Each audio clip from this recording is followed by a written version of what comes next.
Welcome to fandom. আবার একটা Indian ফুটবলের আপডেটের ভিডিও নিয়ে চলে এসেছি। আজকে কিন্তু মোস্ট এক্সাইটিং ট্রান্সফার ডে, কারণ আজকে ট্রান্সফার ডেডলাইন ডে। আজকে প্রচুর অ্যানাউন্সমেন্ট হবে, চারিদিকে দেখতে হবে। কাল পরশু থেকে কিন্তু শুরু হয়ে গেছে। আর ইস্ট বেঙ্গল তো সুপার কাপ জিতেছে, সেই নিয়েও কথাবার্তা বলবো। তোমাদের জন্য কিন্তু ভিডিও করেছিলাম পুরো র্যালির, অসাধারণ একটা র্যালি হয়েছিল।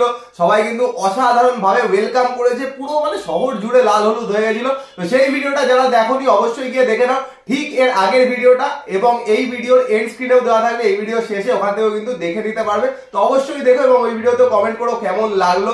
পুরো সেলিব্রেশনটা তুলে ধরেছি সবসময় যেমন করি। তো আর ট্রান্সফারের ছড়াছড়ি, চারিদিকে রুমানের ছড়াছড়ি, প্রচুর প্লেয়ারের ছড়াছড়ি। তো সেগুলো নিয়ে যা যা বক্তব্য আছে বলবো। আর ইস্ট বেঙ্গল ফ্যানরা চারিদিকে ফেসবুকে দেখলাম খুবই চিন্তিত, সুপার কাপ জেতার পরেও খুব চিন্তিত যে কি হচ্ছে, কোনো প্লেয়ার আসছে না কেন।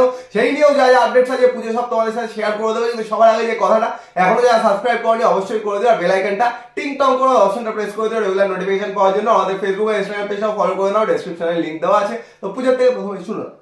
তো যাই হোক, সুপার কাপ নিয়ে তো খুব উত্তেজনা ছিল, সরগরম ছিল। তো তখন তো নর্মাল আপডেটের ভিডিও দেওয়া হয়নি, তো প্রচুর আপডেট রয়েছে। তার সাথে ডার্বির টিকিট নিয়ে অনেকের অনেক জিজ্ঞাসা রয়েছে, সেগুলোও আমি বলবো। কিন্তু তার আগে যে আপডেট গুলো রয়েছে সেগুলো একটু বলে দিই। যে খেলো ইন্ডিয়া ইউথ গেমসে গার্লস বিভাগে কিন্তু বেঙ্গল রানার আপ হয়েছে, মণিপুরের কাছে হেরে গেছে ট্রাইব্রেকারে 8-7 গোলে। ফুল টাইমে খেলা 0-0 ছিল। এর সাথে বলে রাখি, CFL first division championship round কিন্তু চলছিল, সেখান থেকে কিন্তু সুরুচি সংঘ চ্যাম্পিয়ন হয়ে কিন্তু প্রিমিয়ার ডিভিশনে কোয়ালিফাই করেছে। এরপরে আসি ডার্বির কথায়। তো ডার্বির টিকিট নিয়ে বলে দিই, ডার্বির অনলাইন টিকিট তো রয়েছে 500 টাকা 1500 টাকা এই টিকিট গুলো রয়েছে। আর অফলাইন মোহনবাগান ক্লাব থেকে শুধুমাত্র 400 টাকার টিকিট দিচ্ছে, ইস্ট বেঙ্গল ক্লাব থেকে 200, 300, 400 তিনটে টিকিটই দিচ্ছে। মানে যখন ভিডিও বানাচ্ছি দুপুর 1টার সময়, এই সময় আপডেট অনুযায়ী। তো ইস্ট বেঙ্গল ক্লাবে মোটামুটি 3টে ক্যাটাগরির টিকিট রয়েছে, লোয়ার আর আপারই দিচ্ছে। মিডিল টায়ারের কোনো টিকিট দেওয়া হচ্ছে না। মিডিল টায়ার একমাত্র D2 ইস্ট বেঙ্গল ক্লাবের থেকে দেওয়া হচ্ছে, মানে D2 গ্যালারি যেহেতু ইস্ট বেঙ্গল গ্যালারি। আর মোহনবাগানের 400 টাকার টিকিটটাই দেওয়া হচ্ছে, মানে মোস্ট প্রবাবলি B2, এই দুটো মানে B2 দেওয়া হচ্ছে, কারণ ওদের কাছে আর কোনো টিকিট নাকি নেই। যারা টিকিট কাটতে গেছে তাদের থেকে এই আপডেটটা পাওয়া। তো আজকে থেকে অফলাইন এবং অনলাইন দেওয়া হচ্ছে। অফলাইন হচ্ছে East Bengal club Mohun Bagan club, আর অনলাইন যারা কেটেছে তারা রিডিম করতে পারবে যুবভারতীর গেট নাম্বার 4 থেকে মোহনবাগান সাপোর্টাররা, গেট নাম্বার 1 এর কাউন্টার থেকে ইস্ট বেঙ্গল সাপোর্টাররা সকাল 10:30 থেকে বিকেল 4টে পর্যন্ত। ম্যাচ ডেতে দেওয়া হবে না টিকিট, এটা কিন্তু বলে দেওয়া হয়েছে। যদি জানিয়ে দেয় যে দেবে, তাহলে সেটাও তোমাদের সাথে বলে দেবো। এবার চলে আসি অন্যান্য কথাগুলোতে। তো অন্যান্য গুলোর মধ্যে তো ইস্ট বেঙ্গলের ট্রান্সফার নিয়ে চলে আসি, যেহেতু ইস্ট বেঙ্গলকে নিয়ে সবার আগ্রহ। তো নিখিল পূজারি প্রাইম টার্গেট ছিল, কিন্তু শেষ মুহূর্ত অব্দি আসেনি। কারণ যতদূর আমরা জানতে পেরেছি, নিখিল পূজারির দুটো অপশন ছিল। একটা হচ্ছে ওকে একটা লং টার্ম ডিল দিতে হবে এবং পয়সার পরিমাণটাও একটু বেশি। ও যেই পয়সার পরিমাণটা চেয়েছিল সেটা হয়তো ওর তুলনায় অনেকটাই বেশি, সেই জন্যই হয়তো ইস্ট বেঙ্গল ক্লাব কিছুটা পিছিয়ে গেছিল। সেইটা মুম্বাইও দিতে চেয়েছিল, কিন্তু বেঙ্গালুরু হয়তো আরো এক্সট্রা কিছু দিচ্ছে। তো সেই জন্য কিন্তু ও শেষ মুহূর্তে বেঙ্গালুরুকেই বেছে নিয়েছে এবং বেঙ্গালুরুকে সাইন করেছে। এছাড়া হিতেশ শর্মাকে নিয়ে অনেকবার কথা হয়েছিল, সেই হিতেশ শর্মা তো অলরেডি উড়িষ্যাতে সাইন করে নিয়েছে, দেখেছো। আর হিতেশ শর্মা হয়তো এই বছরের জন্য প্রাইম টার্গেট ছিল না। যারা মেন টার্গেট ছিল তার মধ্যে নিখিল পূজারি একজন, গুরকিরাতকে চেয়েছিল, বাট গুরকিরাত এই মুহূর্তে মুম্বাই ফার্স্ট টিমে গেছে, তো চান্স নেই। আর ডেভিডকে তো মোহামেডান দেবেই না। তো এইগুলো হলো ব্যাপার। আর বিদেশিদের মধ্যে অনেকে বোরজা হেরে রাখে চলে যাওয়ার নিয়ে একটা করেছে, বলছো যে কেন ছেড়ে দিল। তো যাই হোক, এটা কোচের ডিসিশন। আর বোরজা কিন্তু মানালোই নিয়ে এসেছিল, তো সেই জন্য মানালোর টিমেই গেছে, গোয়াতেই গেছে। তো সেই জায়গায় কিন্তু ভিক্টর ভাস্কেজ বলে একজনকে নিয়ে আসছে। তো মোটামুটি যা খবর, সে হয়তো ভিসা পেয়ে গেছে, আর বা না পেলেও 1-2 দিনের মধ্যে পেয়ে যাবে। হয়তো ডার্বির আগেই চলে আসবে, বাট ডার্বি খেলবে কিনা সেটা নিয়ে একটা চিন্তার বিষয় রয়েছে, হয়তো খেলবে না। আর স্ট্রাইকার নিয়ে অনেকে চিন্তিত। তো বলে রাখি, একজন নতুন স্ট্রাইকার আসতে পারে, তো সেই জায়গায় হয়তো তোরও কে ছাড়া হতে পারে। যতদূর শোনা যাচ্ছে কোচ নিজে গেছে তার সাথে কথা বলতে, এবং আজকেই কিন্তু ডিলটা ডান করে তিনি ফিরে আসার কথা। তো একটাই কথা বলবো, ইস্ট বেঙ্গল ফ্যানরা এত চিন্তিত কেন বুঝতে পারছি না। কারণ এখনো কিন্তু একদিন, মানে আজকের দিনটা বাকি আছে, আর ট্রান্সফার ডেডলাইন ডেতেই কিন্তু সবচেয়ে বেশি ডিলস হয়ে যায়। তো অপেক্ষা করো একটা দিন। কোচ কিন্তু আগের বারও যেই সময় একটা মেন ডিফেন্ডার ইনজিওর্ড হলো, তখনও কিন্তু নিজে গিয়ে হিজাজিকে রাজি করিয়ে হিজাজিকে নিয়ে এসেছিল। তো কোচ কিন্তু আবার চলে গেছে। সকালে সবাই একটা পোস্ট নিয়ে খুব চিন্তিত, টোরো বেরিয়ে যাচ্ছে, সেই পোস্টটা করেও আবার ডিলিট করে দিল কেন? নিশ্চয়ই কিছু হয়েছে, সেই জন্য ডিলিট করেছে। তো দেখো আজকের মধ্যেই হয়তো অ্যানাউন্সমেন্টস চলে আসবে যে টোরোকে ছাড়ছে আর নতুন কোনো স্ট্রাইকার আসছে। তার সাথে কিন্তু কোচ নিজে কথা বলতে গেছে, সেই ডিলটা যদি ফাইনালাইজ করতে পারে তো সিভেরিওর জায়গায় কিন্তু চলে আসবে সেই নতুন স্ট্রাইকার। আর ভ্যাসকেজের কথা তো বলে দিল, সেই নিয়েও তোমরা খুব চিন্তিত যে এত বয়স্ক প্লেয়ার কেন আনছে।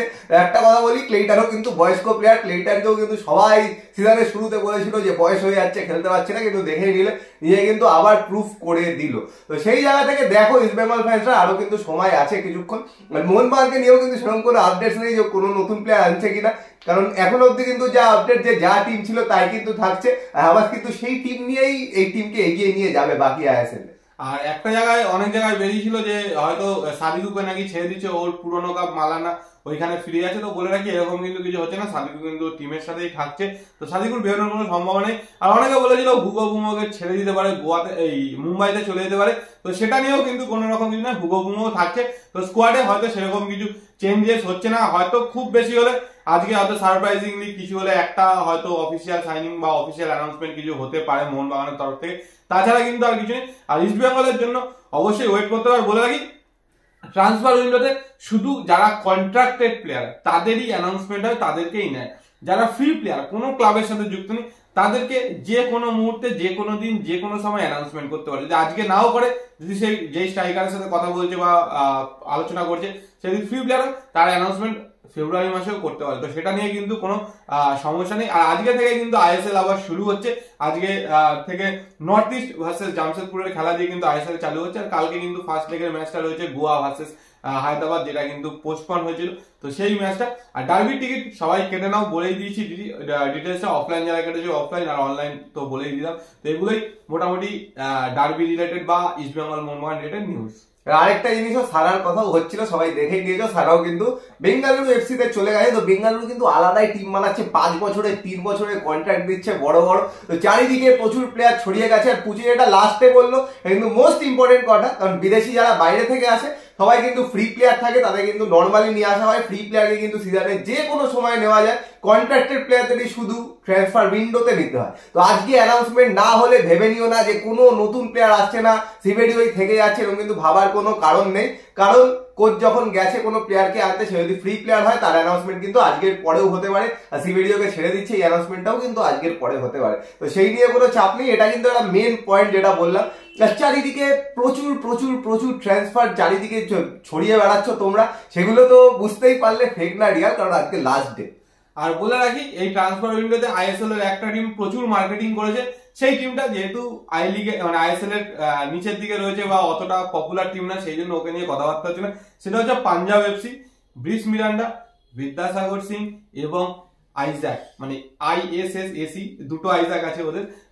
এই আইজাক আজকে উড়িষ্যা থেকে, এই তিনজনকে কিন্তু অলরেডি নিয়ে নিয়েছে। তো বুঝতেই পারছো পাঞ্জাবও কিন্তু খুব শক্তিশালী একটা লাইন আপ বানিয়ে নিল সেকেন্ড লেগের জন্য, তো পাঞ্জাবও কিন্তু যথেষ্ট ফাইট দেবে বাকি টিমগুলোকে।